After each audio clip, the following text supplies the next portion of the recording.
Student, स्वागत है आपका मेरे YouTube channel biology special classes में। बहुत से एग्रीकल्चर के विद्यार्थियों के कमेंट आ रहे थे कि सर हमें एग्रीकल्चर जो बायोलॉजी है उस पे भी आप वीडियो तैयार करके दीजिए। तो आज हम एग्रीकल्चर बायोलॉजी स्टार्ट करेंगे और 12th साइंस का रिजल्ट आ चुका है। तो जितने भी मेरे एग्रीकल्चर के स्टूडेंट हैं जिन्होंने बायोलॉजी में अच्छा स्कोर किया है उन्हें मैं थैंक्स कहना चाहता हूं और धन्यवाद देना चाहता हूं। मेरे स्कूल के जो स्टूडेंट हैं उनमें फर्स्ट नंबर पे जो है रिंकू चारण, उसने 95 अंक प्राप्त किए हैं और 80 अबाउ 16 स्टूडेंट हैं जिनके 80 से ऊपर अंक हैं 24 विद्यार्थियों में से। तो बहुत अच्छा रिजल्ट दिया है विद्यार्थियों ने और हम सबके जो प्रयास हैं उनके द्वारा। तो राजस्थान बोर्ड के जितने भी विद्यार्थी हैं, मैं आशा करता हूं कि वो इस वीडियो के द्वारा मेरे से जरूर जुड़ना चाहेंगे, जिससे हम बायोलॉजी की जो क्लास है, एग्रीकल्चर बायोलॉजी की जो क्लास है उनको कंटिन्यू करेंगे। हम अपनी जो बायोलॉजी की क्लासेज हैं इस चैनल पे बायोलॉजी की क्लासें भी कंटिन्यू रहेंगी। केमिस्ट्री और फिजिक्स के टीचर भी मैं प्रोवाइड करवाऊंगा आपको कुछ दिनों बाद।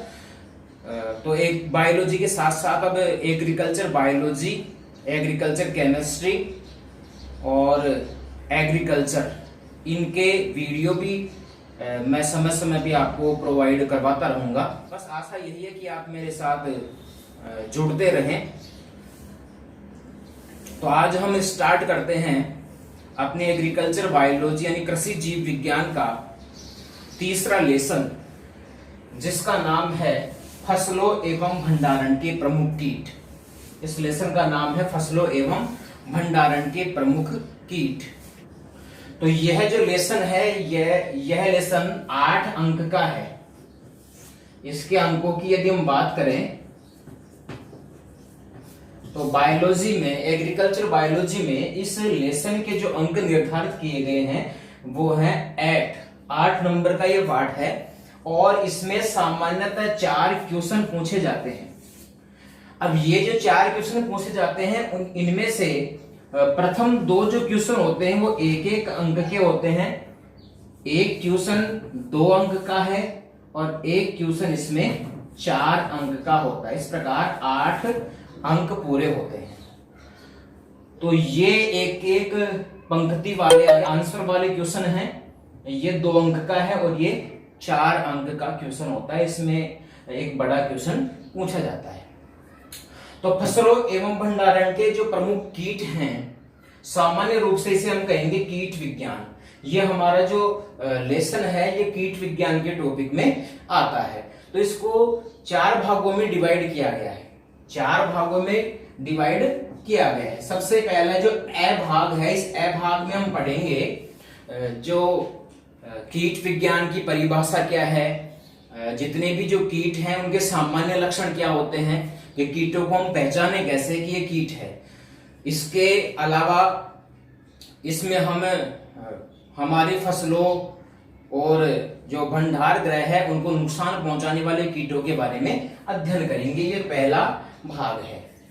ब भाग में हम अध्ययन करेंगे खरीफ की फसलों के प्रमुख कीटों के बारे में। जो खरीफ की फसलों को नुकसान पहुंचाने वाले कीट हैं उनके बारे में हम अध्ययन करेंगे। स में हम अध्ययन करेंगे रबी की फसलों को नुकसान पहुंचाने वाले कीट या रबी की फसलों के जो प्रमुख कीट हैं इनके बारे में हम अध्ययन करेंगे। और इसके बाद में जो चौथा है द भाग, इसमें हम अन्य कीट पढ़ेंगे। अन्य कीटों में हम खपरा पढ़ेंगे, सफेद लट पढ़ेंगे, इसके साथ अनार की तितली है, इन कीटों का अध्ययन करेंगे। तो हम स्टार्ट करते हैं इस पार्ट को। और अच्छी प्रकार से यदि आप इसमें समझा तो एक भी ऐसा क्वेश्चन नहीं होगा जो आप इसका नहीं कर पाएंगे। तो बस केवल आप जुड़े रहिए इस वीडियो के साथ में और अच्छी प्रकार समझने का प्रयास कीजिए। शुरू करते हैं हमारे इस लेसन को। तो देखिए, सबसे पहले हम इसमें पढ़ेंगे कीटों के बारे में। तो कीटों को पढ़ने के लिए सबसे पहले हम पढ़ते हैं कीट विज्ञान। कीट विज्ञान क्या है? कीट विज्ञान हमारे जीव विज्ञान की एक शाखा है। तो जीव विज्ञान की वह शाखा जिसमें कीटों का अध्ययन किया जाता है। जीव विज्ञान की वह शाखा जिसमें कीटों का अध्ययन किया जाता है उसे हम कीट विज्ञान कहते हैं। अब ये जो कीट हैं ये आर्थ्रोपोडा संघ के सदस्य होते हैं। आर्थ्रोपोडा का मतलब होता है संधित उपांग। ऐसे जीव जिनके जो उपांग हैं यानी हाथ पैर टांगे जो भी हैं वो संधि युक्त होती हैं, तो ये संघ में आते हैं आर्थ्रोपोडा संघ। और वर्ग इनका होता है इंसेक्टा। जितने भी कीट पतंगे हैं उनका वर्ग होता है इंसेक्टा वर्ग। तो यदि हमें पूछा जाता है कि कौन से कीट कौन से संघ के सदस्य हैं, आर्थ्रोपोडा के हैं और कौन से वर्ग में आते हैं, इंसेक्टा के अंतर्गत आते हैं। इसके बाद हम कीटों की प्रमुख विशेषताएं कह दें या प्रमुख लक्षणों को पढ़ेंगे। कीटों में कौन कौन से ऐसे मुख्य लक्षण पाए जाते हैं जिनके द्वारा कीटों की पहचान आसानी से की जा सकती है। तो सबसे पहला जो लक्षण है वो है इनका जो शरीर है। कीटों का जो शरीर होता है वो सिर, वक्ष और उदर 3 भागों में विभक्त होता है। जितने भी कीट होते हैं उनका शरीर सिर, वक्ष व उदर 3 भागों में विभक्त होता है। पहला सिर होगा, सिर के बाद में वक्ष होगा और उसके बाद में उदर पाया जाता है।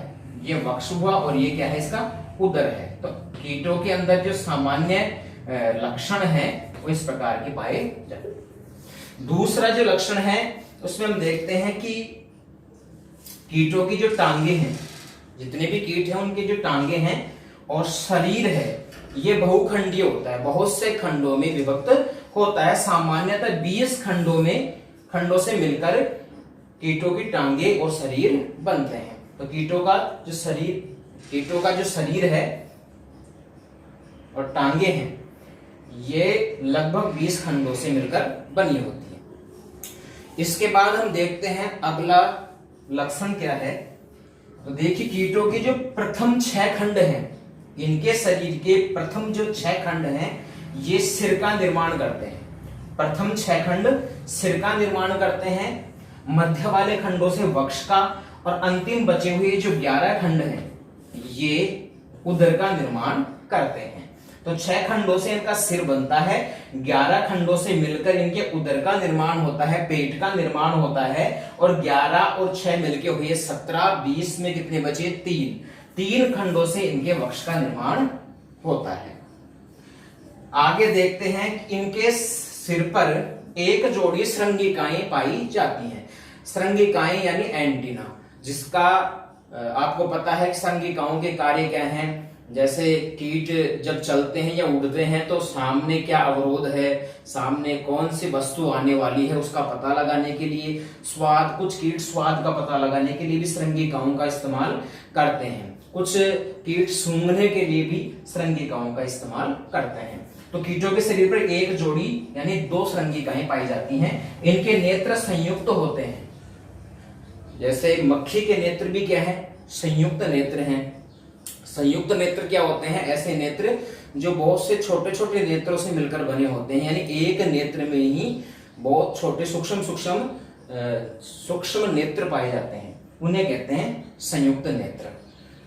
संयुक्त नेत्रों का कार्य है कि ये बिना अपने गर्दन को घुमाए 360 डिग्री के एंगल में भी देख पाते हैं और मुख पाया जाता है।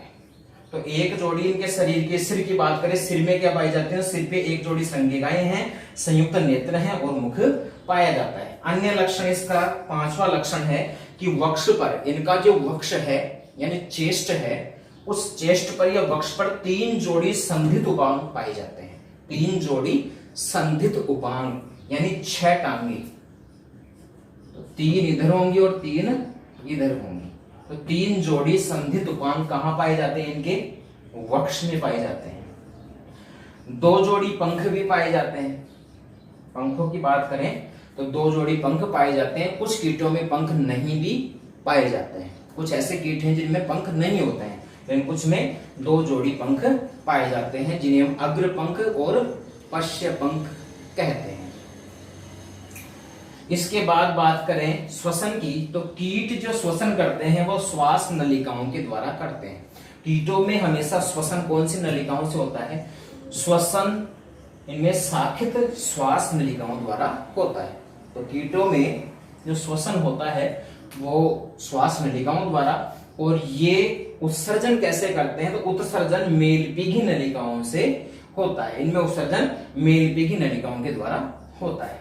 7वां लक्षण है इनका कि इनमें बोन्स नहीं है, इनमें हड्डियां नहीं पाई जाती। कीटों में क्या नहीं पाई जाती? हड्डियां नहीं पाई जाती हैं, और इनका जो बाह्य कंकाल है उसके ऊपर जो आवरण पाया जाता है वो काइटिन का होता है। किसका? काइटिन एक प्रकार की प्रोटीन है, तो काइटिन का आवरण होता है बाह्य कंकाल पर। अगली बात करते हैं कि कीट एक लिंगी होते हैं। जितने भी कीट हैं वो क्या हैं? एक लिंगी हैं, अर्थात इनमें नर अलग और मादा अलग होती है, उसे कहते हैं एक लिंगी। तो कीट एक लिंगी होते हैं और सामान्यतः क्या देते हैं? अंडे देते हैं। अंतिम और लास्ट है कि इनमें जो कायांतरण है ये भ्रूण के विकास के बाद होता है। इनमें जो कायांतरण होगा, कायांतरण का मतलब है अवस्थाओं का बदलना। जैसे आपने यदि पानी में मेंढक के टेडपोल देखे हैं तो ये जो टेडपोल हैं ये कायांतरण का ही एक उदाहरण है। तो इनमें जो कायांतरण होता है ये भ्रूण के विकास के बाद होता है। कुछ जंतु ऐसे होते हैं जो सीधे ही पानी में लार्वा त्यागते हैं, और लार्वा के बाद में फिर डेवलप होता है बाद में भ्रूण, और भ्रूण के बाद में फिर उसका विकास स्टार्ट होता है। लेकिन इनमें भ्रूण विकास पहले होता है और उसके बाद में विभिन्न अवस्थाएं आती हैं इनके शरीर की। तो ये कीटों के प्रमुख लक्षण थे कि कीट यदि हम पढ़ रहे हैं तो कीटों में सामान्य लक्षण कौन कौन से। तो इनमें ये जो लक्षण है ये तो सभी में सिमिलर हैं, सभी में रहेंगे ये लक्षण। तो ये कीटों के प्रमुख लक्षण हैं। अब हम कीटों के जो जीवन चक्र है उसकी अवस्थाओं के बारे में यदि जानना चाहें तो कीटों की जो 4 अवस्थाएं होती हैं, कीटों की जो शरीर है या विकास जब होता है कीटों का तो 4 अवस्थाओं के अंतर्गत होता है। सबसे पहले अंडा होता है, उसके बाद में लट अवस्था आती है इनकी, इसके बाद में है प्यूपा और फिर है वयस्क। तो ये अवस्थाएं यदि चारों अवस्थाएं किसी कीट के अंतर जीवन चक्र में हैं तो उसे हम पूर्ण कायांतरण कहेंगे। लेकिन यदि ये वाली अवस्था नहीं पाई जाएगी और केवल 3 ही अवस्थाओं में जीवन चक्र पूरा हो रहा है, 4 अवस्थाओं में हो रहा है तो उसे पूर्ण कायांतरण कहेंगे। लेकिन यदि 3 ही अवस्थाओं में जीवन चक्र पूरा हो रहा है तो उसे हम अपूर्ण कायांतरण कहते हैं। तो ये और बात ध्यान देने योग्य है कि पूर्ण कायांतरण और अपूर्ण कायांतरण किसे कहते हैं। इसके बाद हम आगे बढ़ते हैं। अब हम बात करते हैं कीटों के वर्गीकरण की, क्लासिफिकेशन ऑफ इंसेक्ट। तो कीटों का जो वर्गीकरण है ये 4 प्रकार से दिया गया है। पहला ऋतुओं के आधार पे है, दूसरा जो वर्गीकरण है ये फसलों के आधार पे किया गया है, तीसरा आर्थिक आधार पर और चौथा वैज्ञानिक आधार पे। सबसे पहले ऋतुओं के आधार पे जो वर्गीकरण है उसे हम पढ़ते हैं। तो ऋतुओं के आधार पे केवल 2 ऋतुओं के आधार पे कीटों का वर्गीकरण किया गया है। पहली है खरीफ की फसलों के कीट। पहला जो वर्गीकरण है उसमें पहला जो बंटवारा किया गया, इनमें वर्गीकरण किया गया वो खरीफ की फसलों के में लगने वाले कीट। पहला है खरीफ की फसलों में लगने वाले कीट। तो खरीफ की फसलों जितने भी फसलें हैं उनमें जो कीट लगते हैं वो खरीफ की फसलों के कीट कहलाते हैं। जैसे कातरा है, टिड्डा है, सफेद लट है, ये सब खरीफ की फसलों के कीट हैं। इसके बाद में रबी की जो फसलें हैं सर्दी के मौसम में बोने वाली जो फसलें, तो रबी की फसलों में लगने वाले कीट। तो ऋतुओं के आधार पे 2 हुए, पहला खरीफ की फसलों में लगने वाले कीट और दूसरा है रबी की फसलों में लगने वाले कीट। अब रबी की फसलों में हम गेहूं बोते हैं तो गेहूं का गुलाबी सुंडी कीट हो गया, गेहूं का तना छेदक हो गया, चना भी हम रबी के मौसम में बोते हैं, रबी की फसल ही है, तो चने का फली भेदक हो गया, सरसों का मोइला हो गया, ये सभी रबी की फसलों के प्रमुख कीट हैं। इसके बाद फसलों के आधार पे हम चले तो पहला है दलहनी। दलहनी फसलों में लगने वाले कीट या दलहनी फसलों के कीट। तो दाल वाली जितनी भी फसलें हैं, जैसे चने का फली छेदक है, तो ये दलहनी फसलों के। मूंग का है, जैसे मूंग के अंदर फली भेदक होता है, तो दलहनी फसलों के लगने वाले कीट हो गए। तिलहनी फसलों, तेल वाली जिनसे तेल उत्पन्न होता है वो तिलहनी है। तो फसलों के आधार पे दूसरा हुआ तिलहनी फसलों के कीट। तो तिलहनी में जैसे सरसों है, तो सरसों का कौन सा हुआ? सरसों का मोइला हो गया। तिलहनी में सरसों का मोइला हुआ और तिल का फलभेदक हो गया। इसके अलावा मूंगफली का पर्ण सुरंगक कीट जो है वो भी तिलहनी में आता है। सब्जियों के प्रमुख कीटों की बात करें तो सब्जियों में जैसे है मटर का पर्ण सुरंगक है, सफेद मक्खी, फल मक्खी, और इसके अलावा बैंगन का फल भेदक और बैंगन का तना भेदक कीट, ये सब सब्जियों के प्रमुख कीट हैं। फलों में लगने वाले भी बहुत से कीट हैं, जैसे सबसे पहले तो फल मक्खी हो गई, ये भी नुकसान पहुंचाती है फलों को। इसके बाद में आम का फुदका हो गया, नींबू की तितली है, नींबू का तना भेदक कीट है, ये सब फलों के कीट हैं। और भंडारण में आप जानते हैं भंडारण के बहुत से कीट हैं, भृंग हैं, जो अपने घरों में जो भंडार किया हुआ अनाज है या विभिन्न जो गोदाम है बड़े बड़े, उनमें भंडारित जो अनाज है उनको नुकसान पहुंचाते हैं। तीसरा है आर्थिक आधार पर। आर्थिक आधार की बात करें तो लाभदायक और हानिकारक दो भागों में बांटा गया है। पहला लाभदायक, दूसरा हानिकारक कीट। तो सभी कीट हानिकारक नहीं होते, कुछ कीट लाभदायक भी होते हैं जो हमें विभिन्न प्रकार से लाभ पहुंचाते हैं। जैसे रेशम कीट है, तो रेशम कीट से हमें रेशम प्राप्त होता है। मधुमक्खी कीट है, तो मधुमक्खी से हमें शहद प्राप्त होता है। लक्ष्य कीट है, लाख जिसे कहते हैं, जिससे लाख उत्पन्न होती है।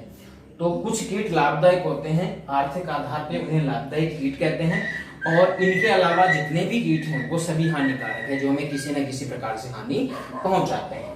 अब हम पढ़ेंगे वैज्ञानिक आधार पे, जिसके बारे में सबसे ज्यादा प्रश्न भी पूछे जाते हैं इस पाठ के अंदर से। तो वैज्ञानिक आधार पर कीटों का वर्गीकरण, तो स्टार्ट करते हैं। अब हम पढ़ेंगे वैज्ञानिक आधार पर कीटों का वर्गीकरण। तो वैज्ञानिक आधार पर कीटों को 29 वर्गों में बांटा गया है, 29 वर्गों में डिवाइड किया गया है, जिसमें से हम केवल 13 का यहाँ अध्ययन करेंगे, 13 वर्गों का यहाँ अध्ययन करेंगे।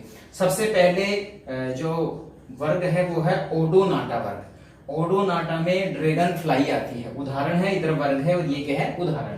तो ओडोनाटा का है dragon fly, dragon fly Odonata वर्ग में आती है। दूसरा प्लेकोप्टेरा, प्लेकोप्टेरा वर्ग में स्टोन फ्लाई आती है। आर्थोप्टेरा का उदाहरण है टिड्डा। आर्थोप्टेरा वर्ग में कौन से कीट को रखा गया है? टिड्डा को रखा गया है। डिक्टियोप्टेरा में कॉकरोच, आइसोप्टेरा में है दीमक, मेलाकेगा में बर्ड लाइस, हेमिप्टेरा में मुतकुण, थाईसेप्टेरा में थ्रिप्स, मैकोप्टेरा में आती है स्कॉर्पियन फ्लाई।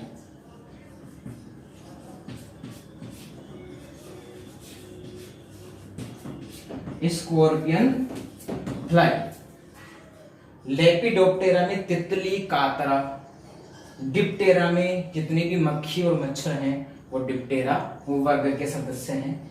हाइनोप्टेरा, हाइनोप्टेरा में मधुमक्खियां और बर्ग मतलब ततैया वगैरह जो हैं वो इसमें आएंगे।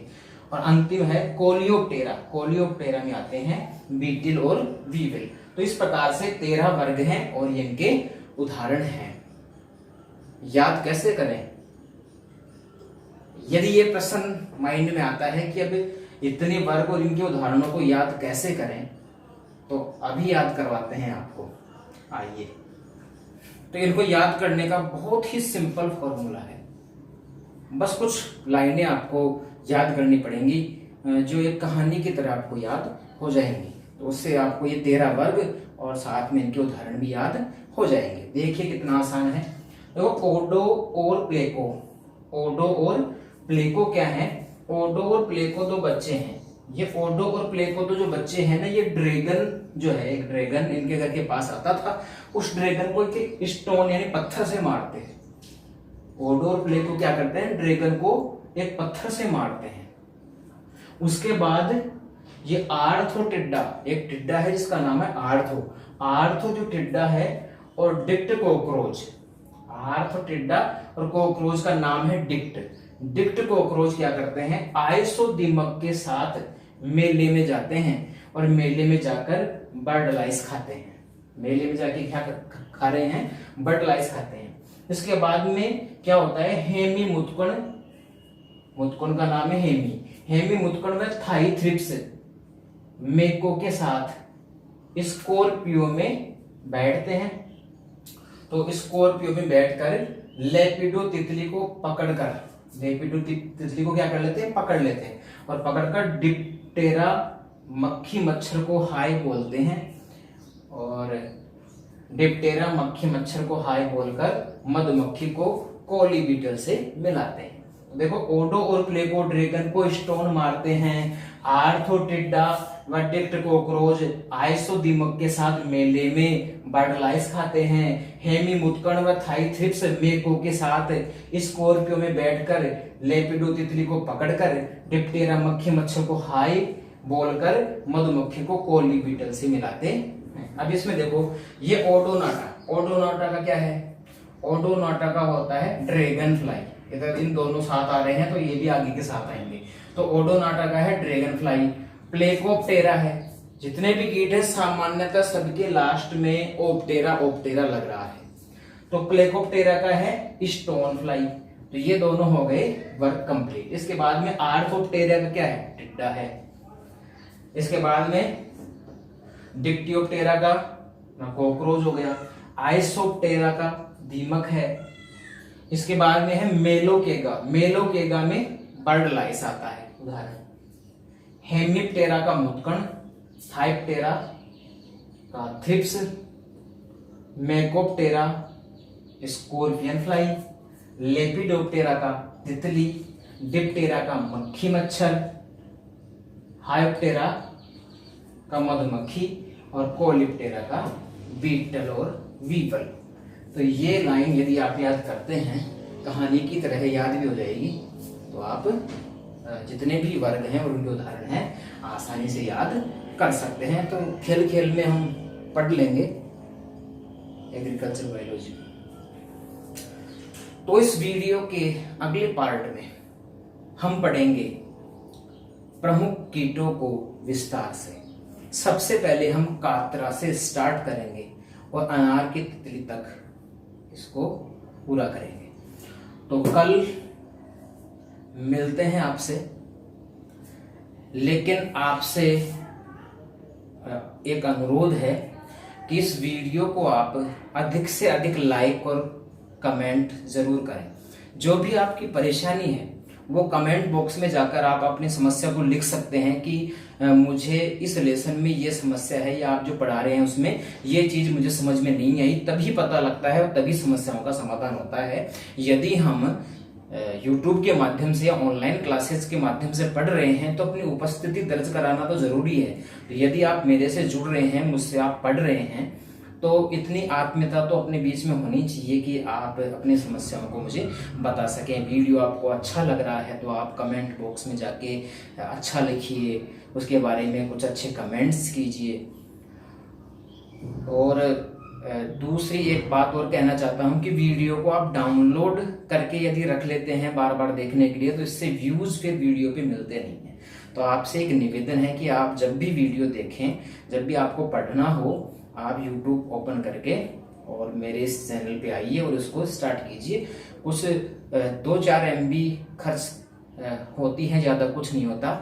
उससे वीडियो को व्यूज मिल जाते हैं, व्यूज मिलने से अपना वीडियो सबसे ऊपर रैंक करेगा, और ऊपर रैंक करेगा तो आप जैसे बहुत से जो विद्यार्थी हैं उनको ये वीडियो प्राप्त होगा।